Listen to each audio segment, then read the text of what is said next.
Like they say, it sure wasn't pretty, but it's a win. Welcome to Miami Hurricanes Live here, 181st edition. This is only possible because of this guy every Tuesday, 1 o'clock Eastern time. So set that on your calendar. Get those notifications that we are going live with a Wholesome One every Tuesday at 1 o'clock Eastern time. Also understand that sometimes schedules change, so we need to switch up from time to time, but we're pretty consistent about Tuesday at 1 o'clock Eastern time. So be here. Comments, questions, we'll take them in the live chat.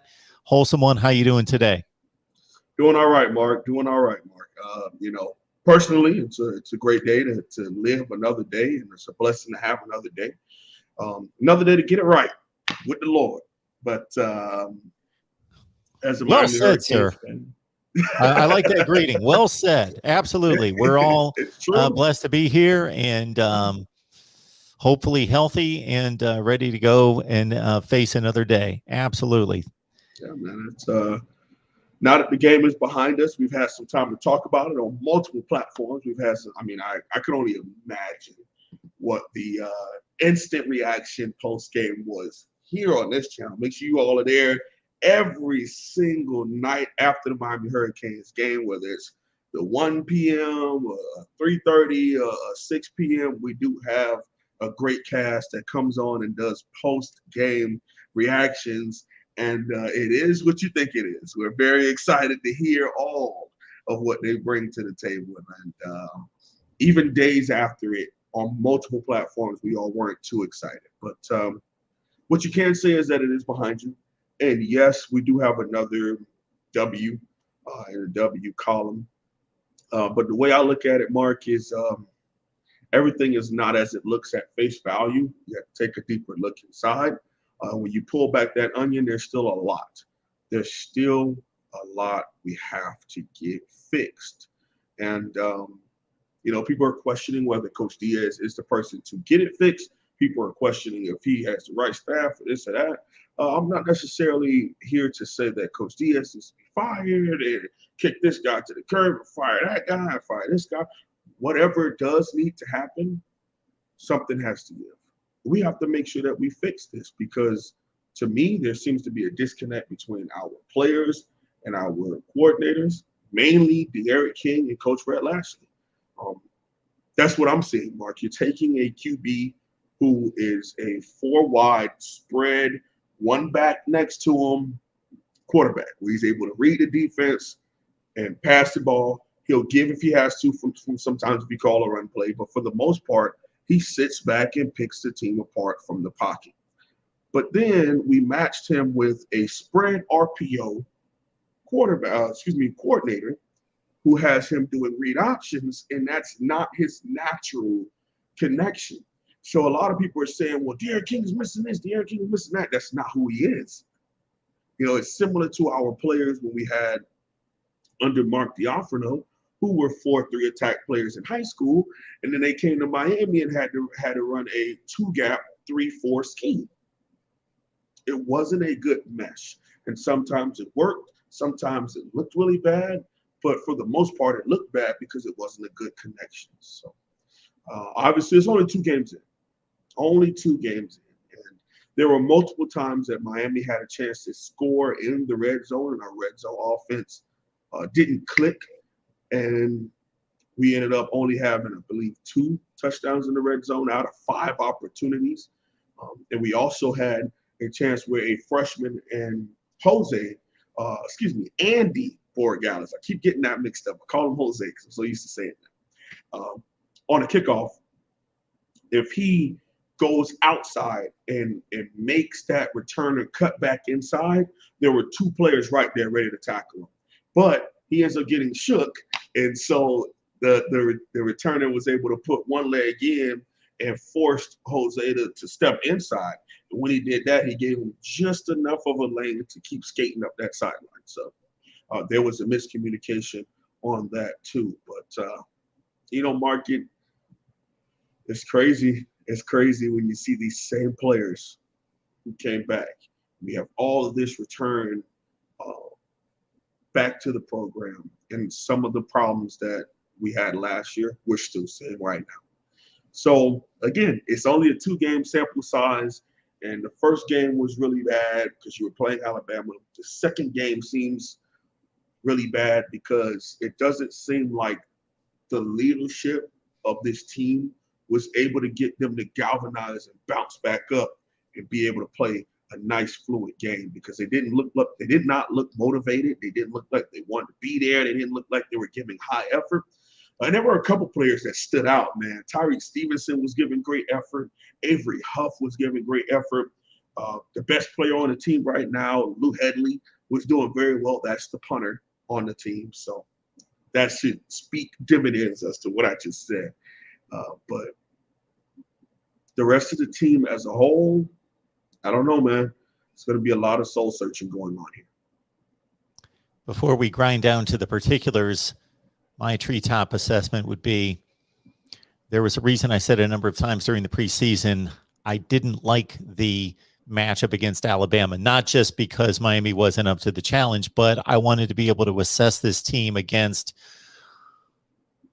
a team that I felt was more on the level of Miami, because Alabama may be producing, again, another all-time great team, and nobody may be close to Alabama this season. That remains to be seen. I wanted to see Miami go out there against Penn State, Texas, TCU, somebody that's okay.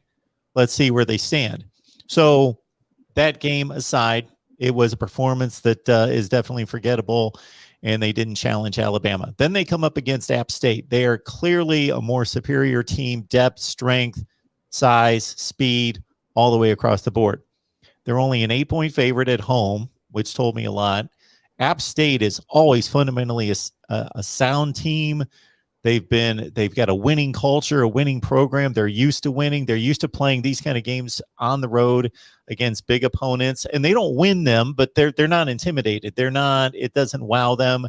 They did beat North Carolina a couple of years ago. They beat South Carolina a couple of years ago. Not great teams, but still Power 5 level teams with big time athletes. So they're not wowed by the situation, and they showed it.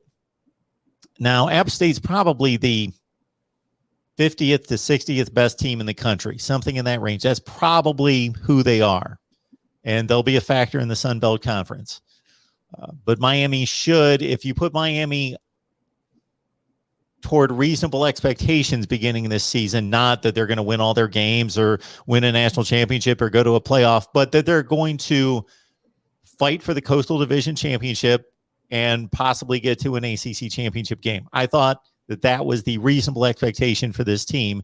If you put them on that tier, and again, Penn State, Auburn, Texas, somewhere like that, those teams, Penn State's going to play App State.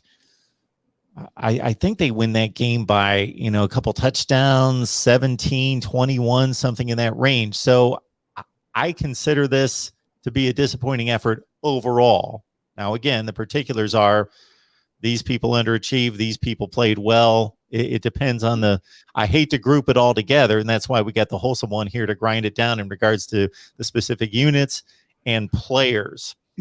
So let's get to an issue right off the top with the running backs. So we've got, unfortunately, Donald Chaney out for the season. That was confirmed by Manny Diaz on Monday. Jalen Knighton is still serving this 4-game suspension. Cam Harris is still the starting running back and the guy, but that brings into play Cody Brown and Thad Franklin, 13th rated running back, 15th rated running back in the most recent recruiting class, according to 247 Sports, who will probably get some carries and distribution there at the running back position.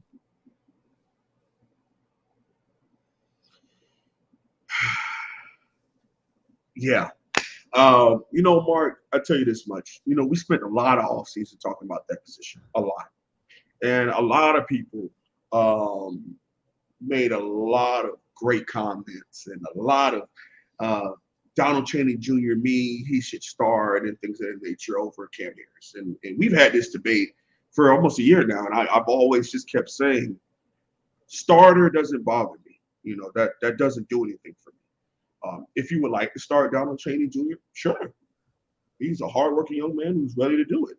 If Jalen Knighton wasn't injured, wasn't on suspension, he wanted to be a starter and got the position, sure.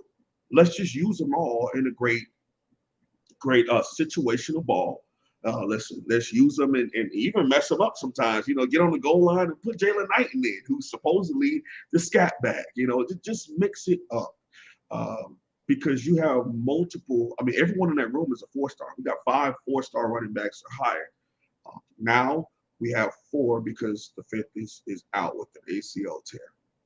Very, very sad for a young man like that, man, because Donald Chaney Jr. would give his all and has given his all and worked very hard to grow in this weight room and to grow for this team and give such a high effort. And when he scored that touchdown, and you saw that smile on his face, you couldn't help but just feel for him, like, great job, man, because he was out this offseason with that shoulder injury, and he had just got healthy enough about a week before the kickoff game against Alabama. And he's out for the season. So my heart goes out for him, and God bless that young man, and I hope he continues to keep his mental. Keep your mental, man. I don't know if you ever watch this. Hopefully you do. But please keep your mental. Stay close to your creator, man. You got it. It's okay. We all have these shortcomings in life, but you keep striving, and you keep striding, man. You trust me, you got this. And we're thankful you're a Miami Hurricane, and we're thankful that today's technology, we're able to put that knee back together and have a successful surgery, and you'll come back stronger than ever and even more motivated, man. Again, God bless you, man, you and your family. The rest of the running back situation, Cam Harris is doing the best he can. He's doing a solid job for us, and I think there'll be a little bit more of a mix-up because we're getting close to that 4th game, suspension being over, and I can't wait to see the lightning in the bottle that Jalen Knight is, that pew, he hits the sideline and able to cut up. I'm excited to get that in there. But see a Cody Brown and a Thad Franklin. About 6 foot, 6'1", 240. Ooh, that's a little AJ Highsmith. I'm not saying that he's going to be AJ Highsmith, but we haven't had a back like that in a while. Now, from his film, it does take him a little bit to get trucking. So this offensive line not necessarily creating the best separation. I'm a little nervous about that for him because when it takes him back some time, that means he needs to get to, step 7, step 8, and then he gets to kind of stride on you a little bit. So hopefully we get him off tackle. Hopefully we get him in open space and he breaks a couple of tackles here and there, and we can see him take off. And Cody Brown is a balanced back, very nice, short and compressed, but he also can break for you, similar to Cam Harris, but a little faster. And the only thing that's missing with Cam, to me, is having that breakout moment. And this past Saturday, he had a touchdown that went. He had one that could have been another touchdown, but our inside wide receiver didn't step up to the line of scrimmage. So they called that back because he had too many players off the LOS. And that happened because it was a freshman, a super freshman, but it was a freshman. I'm not going to call out his name and hurt him, but it was a super freshman that wasn't on the line of scrimmage, and it was 4th and 2.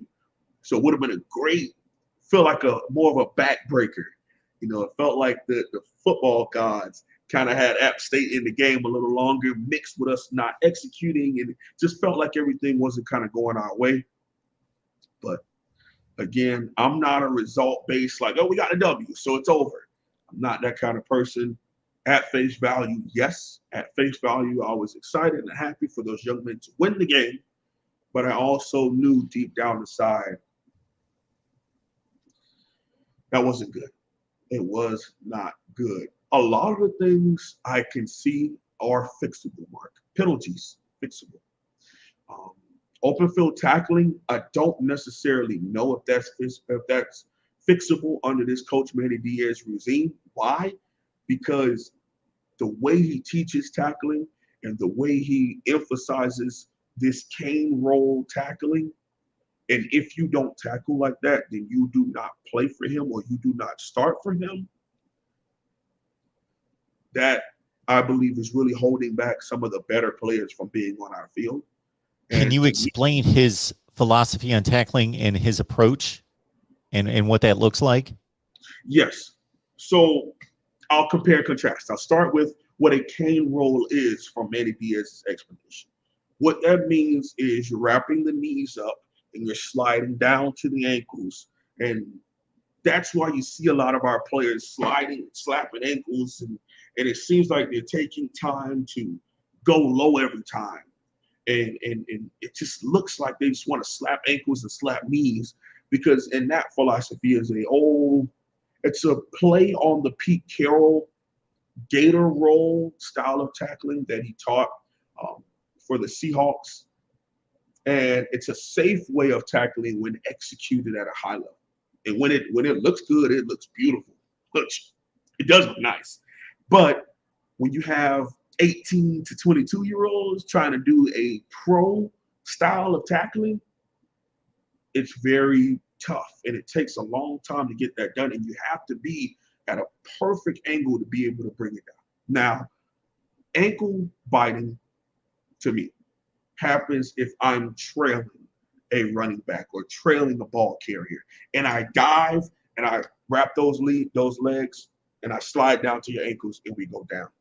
The way I was always taught, Mark, you put that shoulder right on the thigh board, or you put the shoulder in the abdomen area and you wrap the waist. Now, when you wrap that waist, if they keep squirming and moving, because that's what they're going to do, you slide down to the knees. Even if they get out of that, you have ankles. That's 3 levels that I can bring someone down. If I start out by going to your knees, okay, and someone squirms, all I have left is ankles. And if you step out of that, it's nothing I can do. And it seems as though our players are thinking too much when they're trying to come up to a ball carrier. And I think, coach said got to slow down and go low, as opposed to going through that man. You know, it's, again, I try to be careful because this is his program. This is the way he's running things. I don't want to come across as disrespecting him and his methods. All I'm saying is, I think the way he's trying to skin a cat takes too long to teach these young men. And we could be changing a lot more games if we just did it the natural way of tackling. And I get it, man. Every time we get a targeting penalty, I feel like that's what makes it worse. I feel like every time he comes and he's like, that's why we don't tackle high. I mean, I haven't seen somebody hit someone in the mouth, Mark. I mean, pow! Haven't seen someone hit someone in the mouth under Coach Diaz in a long time. But that's because every time they're running up to a ball carrier, they're trying to get low and hit ankles, as opposed to put that shoulder pad in the gut, in the abdomen, on the hip, wrap, and bring them down. I will say that because I didn't watch a replay of either game, I saw almost every play of the Miami App State game, and then also comparing it to Oregon's effectiveness on defense against Ohio State, that I noticed that, okay, the objective in tackling is obviously to get the guy to the ground, but there are different levels. What team did you just say, Mark? What's that? What team did you just say? Oregon. Oh, wow. What's They're coached by somebody familiar. Oh, okay. I'm just wondering, you know. Hey, man. Hey, man. So the point I was going to get to there is that, I didn't watch a replay of the game to where I could watch the slow-mo and check out the tackling. But even before this conversation, what startled me about Oregon's tackling, and this wasn't one guy, this was everybody I saw that met a running back, that they wrapped them and they dropped them in the spot. And we're talking about 2, I don't want to call them elite running backs, but they're elite rated running backs. Mayan Williams, Travion Henderson was the #1 rated running back in the nation coming out of high school last year. Come on. And they're really good. Yep. They are really good. Running behind, and they were not elite offensive line. Yeah. They were not gaining extra yardage when they were gaining the yardage that the line gave them. And those Oregon linebackers were specifically the linebackers and the safeties, were stopping them in their tracks. They weren't getting dragged for 3 or 4 yards. So that's why I make the point that the objective is to get the guy to the ground, but it's not effective when you get the guy to the ground and it took you like 4 yards and he got another 4 yards. Sure, you got him to the ground. That's good, but he gained another 4 yards. Can I also ask you one question, Mark? I know it's been a while since you brought someone to the ground, but if I'm running straight at you and we're heads up, Mark, right? And I go low, right? And I go for your knees. What do you think is the natural, based on physics, if someone's going forward like this and the other person's going like this and they go down, what happens to this person that's going like this? They fall forward. They move forward. Plus, so the other thing I was going to bring up. If it's 2nd and 3, and my safety comes in and ankle rolls you, wouldn't they probably still get those 3 yards because their momentum is going this way as the other person is just helping them fall?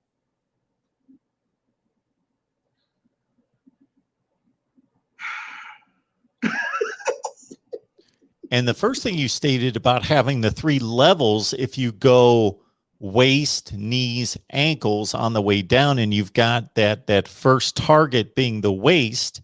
And then the first thing I ever remember about being taught on how to tackle was you could have the shiftiest guy in the world and he can head fake, he can shoulder fake, he can even obviously false step with his feet, but whatever. Yeah. You can't move the waist. The waist is always going to be that near hip. It can't move. If you're moving your hip, something you might be Shakira. You're all moving. Okay? and Shakira ain't on the football field. Okay. But if you out here moving hips, that's still not going nowhere. And if I key on that near hip and I put this shoulder pad on that near hip, and the other thing is putting my head in front of you. Because guess what? If I put my head behind you, you can still run through this arm. But if I put my hand in front of you, even if you cut back, I still got my arm. But if you go forward, all of the most of my body is in front of you, and I'm driving from my feet up, and I'm going through you. If I'm going to your ankles, I'm just lean. You know, Mark, it comes to a point where you feel as though people are just trying to reinvent the wheel as opposed to go with what this game does. This game has been played for longer than some of us have even been alive. And dude, when you try to reinvent the wheel and it doesn't look right, accept it, move on. We'll see, man. There's another thing you brought up that we're not going to discuss now because it's a great off-season topic, but I would love to have us dive into the rule book in the off season and talk about certain rules and whether they make sense. But anyway, the Mr. HD has brought a ream of offensive line issues. So I'm gonna kind of read through them and we can collect them all together because we cannot get to all these individually because then we want to pick up this super chat that came in. So Mr. HD is saying, first of all, that Garen Justice said that Navon Donaldson is playing outside of his pads and is too high in his blocking approach.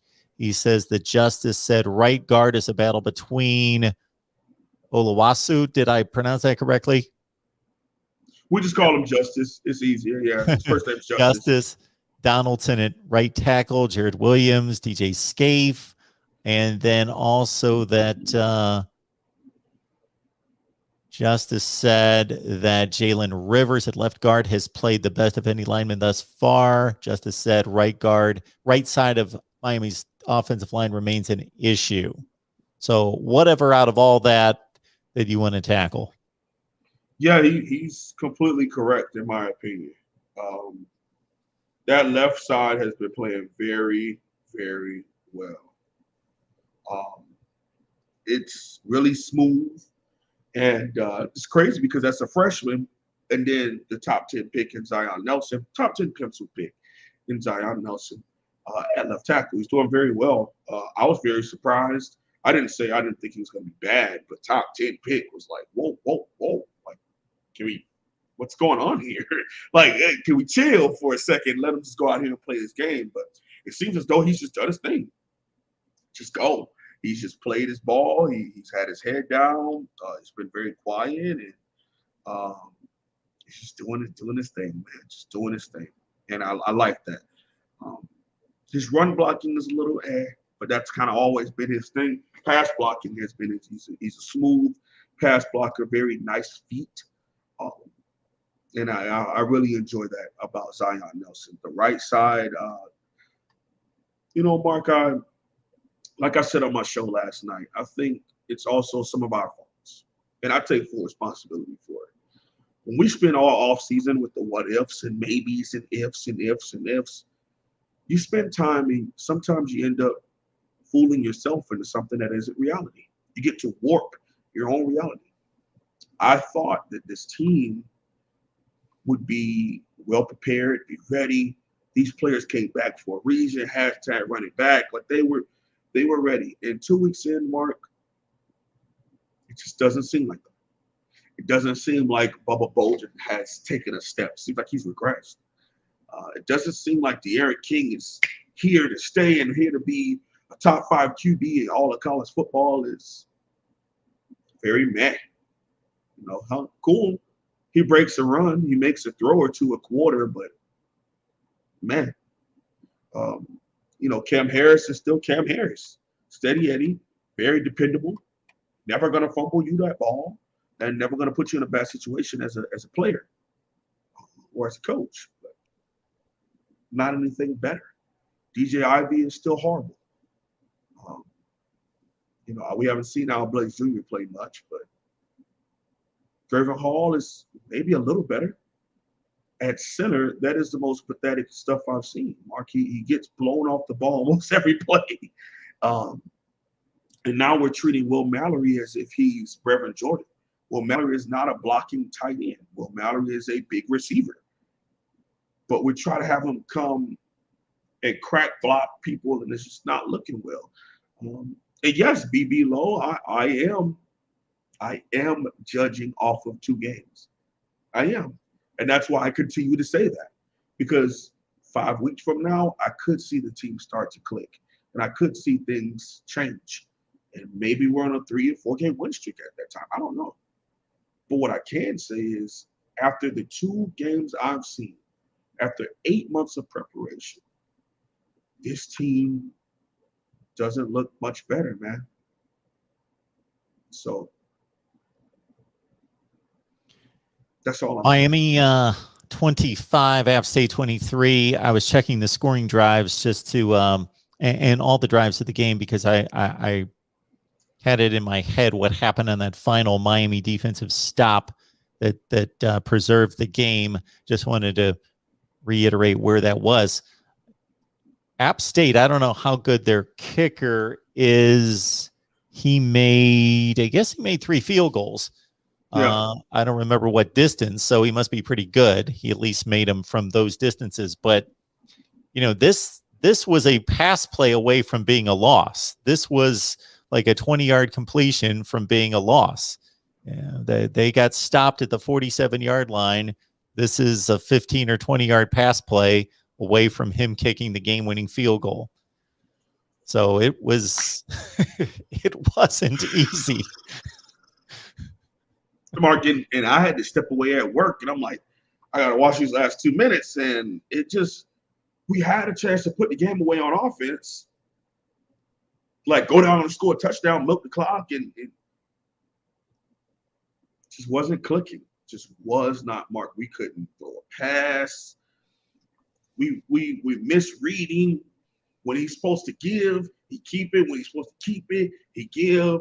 And you got, and that's why I continue to say, with Donald Cheney Jr. going down, I saw a lot of stuff in that game still too. No matter who the running back was, if we're passing up the defensive tackle because we are reading the defensive tackle, and you give the ball to the running back to run into the defensive tackle, what are we doing here? But it continues to show that we're just not an RPO team, and it's not meshing well with our quarterback. Not one bit. If their wide receivers don't drop a couple passes on the last drive, I don't know what would have happened. So before we get to this super chat, I want to reiterate something here, and this is on behalf of all my guests, but specifically the Wholesome One, because this is the show that we're talking about right here. You see him for an hour plus here, but keep into consideration the hours of film study and research that he does, and also just the communications that he and I have to have back and forth to keep things together and understand what's going on. And so he gives us specifically not just this hour, but probably 2 hours per week, plus all the film study and everything else in addition to that. So just keep that under consideration, because we want to keep this show going as long as possible right here at the Voice of College Football and the entire channel and everything we bring. 247 Canes, thank you so much for the super chat contribution. Appreciate that so much. Mark and Wholesome One, is the RPO working? Spoke to that to a certain extent. Also, I hope we come prepared, because in Michigan State's both games, they have gotten the lead early over their two opponents. Yeah, Michigan State's no joke. This is a game I don't think no Miami fans that I talk to, and I get a lot of feedback from them, not consistently as much as you, because I'm hearing from all fan bases, but still, I didn't hear any Miami fans really even consider this game like check, win, that they just consider this a win and move on. And my goodness, it's not looking like it right now. Oh no, nope. I always save my score prediction for the end, so I'll wait for that, man. But we're playing a great defensive mind in Mel Tucker, and it took a year, but his front's pretty good. One of the highest graded offensive lines in all of college football, according to Pro Football Focus, which I'm not the biggest guy, but still, they're one of the best graded offensive lines. And are we favored by 8 again? I haven't looked at it. Means? I think it says Miami -8. That's what that means. Yep. I 8 after that performance we just put on last week. But like I always say, last week has nothing to do with this week. It's 11 seasons, individual games. Mark, for all I know, I could come on here next Tuesday and go, where has that been? Where has that been? That's what we needed. That's what we've been waiting on. Maybe it's an offensive explosion and we click and we put it together. Maybe. Or maybe it's another 2017 late field goal kick by Andy Morgalis, who puts it through the uprights and Miami wins by 3 points. We don't know. I'm looking forward to this game. Oh, go ahead. It's going to be a heck of a game, I think. I think so too. I think it's going to be a slugfest, especially when I don't necessarily believe it has to be. But we have an offensive, and I'm gonna just call it like it is, Mark. We have 2 coaches who are very stubborn on this team: our offensive coordinator and our defensive coordinator, who happens to be our head coach, to where they are going to ride or die with their stuff. And this dive stuff, instead of allowing your super duper senior QB to come to the line of scrimmage, look at this defense, make his audibles, call his routes, and play, he has to do exactly what you tell him to do. And that just doesn't, I don't believe that formula is conducive with today's game. What people are putting out at QB, these QBs as early as sometimes juniors are out there running and calling their own plays. They're doing their thing. Then they come here and they got to deal with your Southern Arkansas attitude to where it's like, no, do what I say. All right, coach, I'll go out there and do it. But then when it doesn't work, who does it look bad on? Now you got people attacking Cam Harris. Now you got people attacking. Why everybody want to call me now?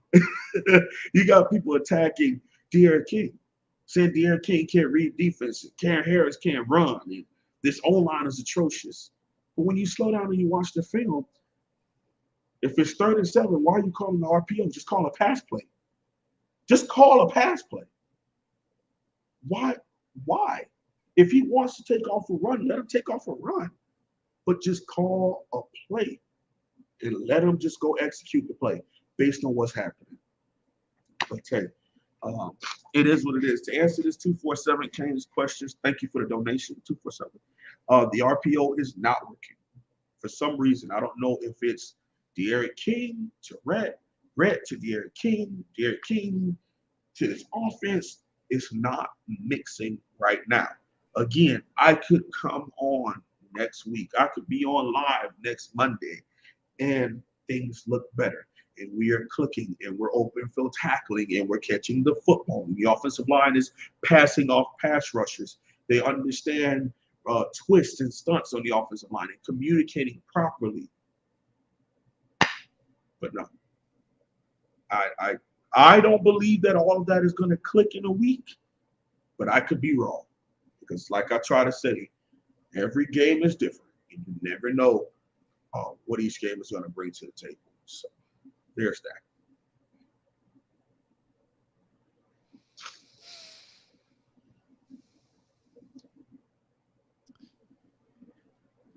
I've got a helmet off my right shoulder here, and they made a decision after their performance on Saturday night. And so you've got two programs in Miami and USC, and we're not necessarily going to address it here like the wholesome one said off the top in regards to the firing of Manny Diaz. They've played 2 games. They won the game that they were supposed to or expected to win, not necessarily impressively, and they were blown out. You know, you would have liked to have seen reasonably that they stayed within a couple touchdowns of Alabama and fought into the fourth quarter and lost by a couple touchdowns. And then they played App State and won the game by 17 to 21 points, something in that range that I think is a reasonable expectation for a team with their talent at their level.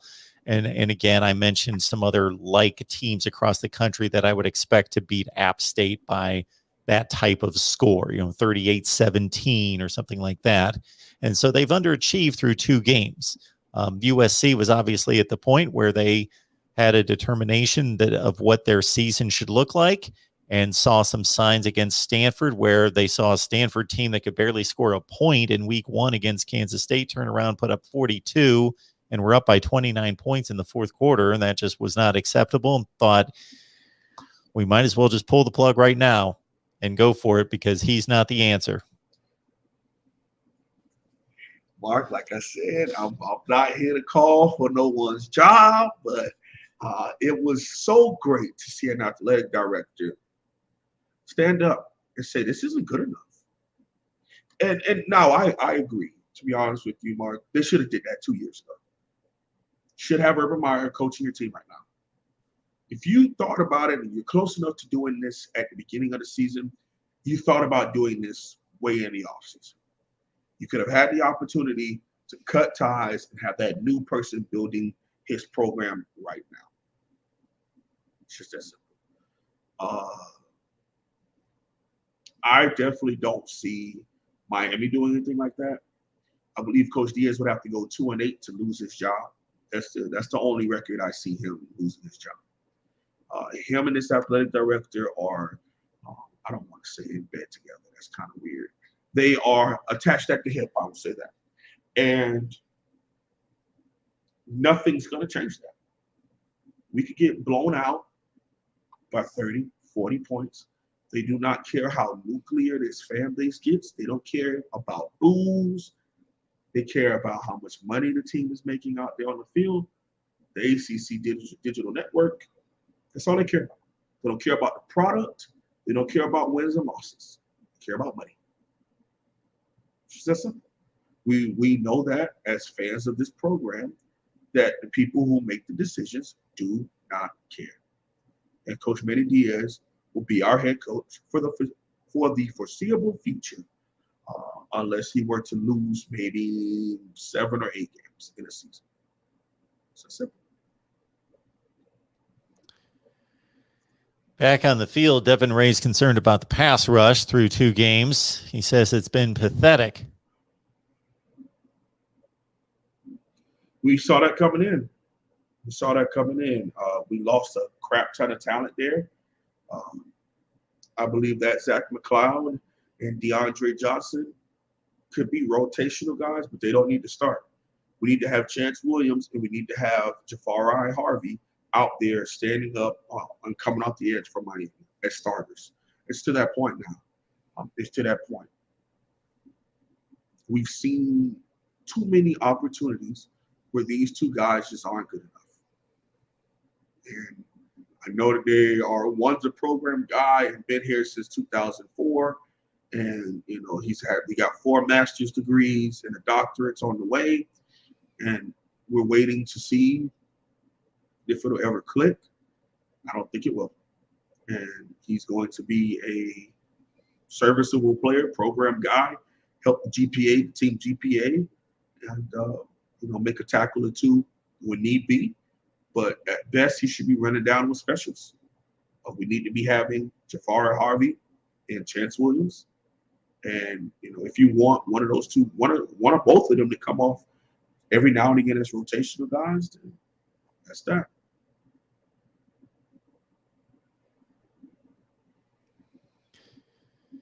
Got some responses about the tackling conversation there. Also, the mention of Coach Mario Cristobal and the job that he's doing at Oregon. Mark, oh my God, 2 years ago, I remember I was on a trip in Atlanta, and we were doing a show together, and I was just like, got to go get the elite hire. Kept saying it over and over.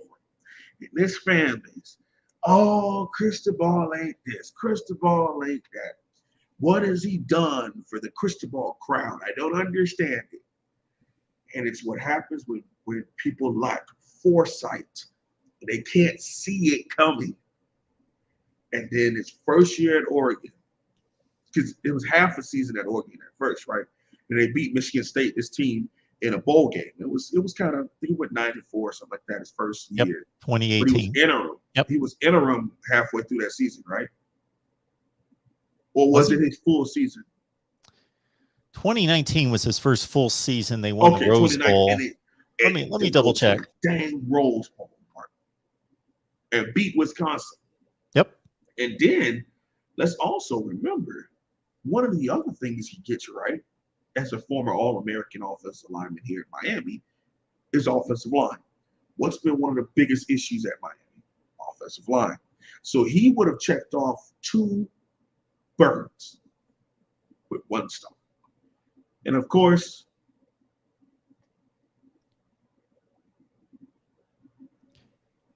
he stepped in 2017, coached the bowl game when they got rid of, that was Willie Taggart, 2017. Yeah. So he coached the bowl game. Then he coached all of 2018.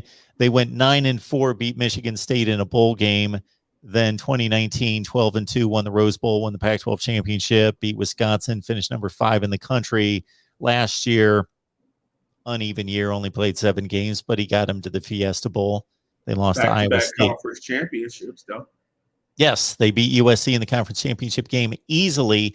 And I just want to magnify real quick this game on Saturday. This is a Miami show, and obviously Cristobal's got the obvious connection. So this is the only reason I bring this up is I don't like to blow one game out of proportion, unless, of course, it's a playoff game, national championship game.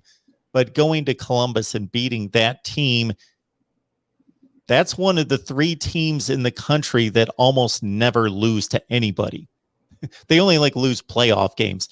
That's one of the 3 teams, one of the 3 programs in the country that win 90-some% of their games and have basically lost to nobody hardly ever for the last decade. And to go to Columbus and win that game, it's pretty impressive. And hey, it is what it is, and we got to roll with who we're going to roll with now because I still think this is kind of fantasy thinking for what I would want, but you never know if we're able to cross that bridge again. In my opinion, I would love if Coach Diaz could get it together and just go because I don't think he's a bad person. I think he wants to be good at Miami. I think he wants to make all of the changes, but it just gets to a point where when are we going to be doing stuff during the football season? He can make hires in the offseason. He can make hype tapes. He could sell anything to you in the offseason. What about when foot meets ball and we start playing between those white lines? What are the changes you can make then to get us excited and not wait to halftime to come out as a different team? I mid-in-game adjustments, sideline coaching. If we could get some of those things, it would be great. It would be great. Anyone will tell you in any walk of life, any business, any industry, that of course you want to have a plan A.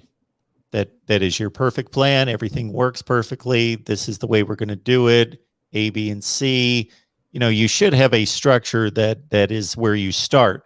But the key to success is being able to adjust when hits the fan, when things go wrong, when there's adversity, when there are things that are unexpected. It's like when there are national issues and emergencies, we look at the government and say, why didn't you think of this, and that? And that's what those people are paid to do, is think about things that nobody else is thinking about. So in the football game, and when I say the game, I mean the whole process of preparing a football team. It's what happens if you lose your star left tackle? What happens if they throw a defense at you that you've never seen before? What happens if fill in the blank? You need to be able to adjust on the fly in season. Right. Like I say, Mark, somebody put in the chat last night when I was going on my rant, going off, and said, well, how are you going to feel next week if we blow out Michigan State? And I would say, again, at face value, I would be very happy for the W. But did we fix those intangibles? Are we communicating on the offensive line? Is De'Aaron King hitting his wide receivers in stride? Are we going fast up tempo and it's actually connecting 8-play touchdown drive? Or are we going fast nowhere and it's a 8-play 3 and out with 50 seconds off the clock, and we got to field that defense that just gave up a touchdown back on the field again with no time? Okay, is that what we're going to see? Are we going to see defensive backs not communicating in the back end and someone runs wide open because you come slamming down from free safety on a curl route when you have deep thirds? Okay, are we going to see a running back in open space and nothing but players diving to try to swat his ankles, or running next to him to grab his knee and slide to his ankle? Because we're practicing against donuts as opposed to tackling human beings to the ground. Is that what we're going to see? Are we going to put pressure on an 18-year-old kicker again, and if he doesn't miss it, now he's the worst kicker in the country? Is that what we're going to do again? Or is it pulled together and it looks somewhat like a football program, not just a whole bunch of people out there calling plays and players on the football field? Because we are 2 weeks away from going into conference play. And you can argue that almost everyone else, you can argue there's about 5 to 6 ACC teams that look better than us. They do. And yes, some of them lost to Jacksonville State, but some of them lost to NIU. Some of them lost to Charlotte. But do we want to be in a conversation with those guys, or do we want to be in a conversation with your Vortex, your North Carolinas, and your Clemsons? Because right now we're somewhere in between those two extremes. Yeah. We're like 6th or 7th in the ACC. We're not second to Clemson, ready to get them in Charlotte. We're not second to UNC to where we can't wait to get UNC in a couple weeks. Revenge tour, let's get it. No, we're nowhere near that. We're, like you said, we're a completion pass away from App State kicking a game-winning field goal and us being talked about just as much as Tallahassee's being talked about for losing to Jacksonville State. And people are saying, what happened to these two historic, prominent programs in college football history? We're going to see. It's just that simple. We're going to see. Hat boy, appreciate that super chat contribution coming in.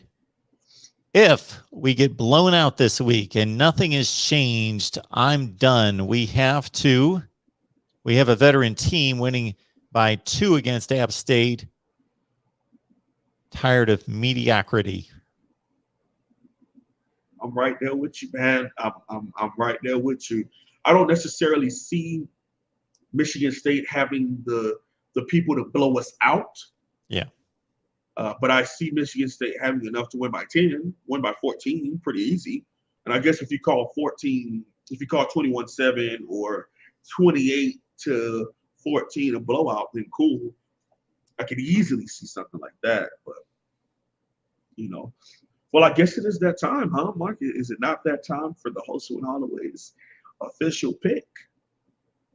Looks like it's about that time. We're getting close to the end of the show, huh? Let me pick these up real quick here. We appreciate we got Imes with the super chat. Appreciate that. Thank you so much for contributing. And we got Turan here, who wants either Mario Cristobal or PJ Fleck.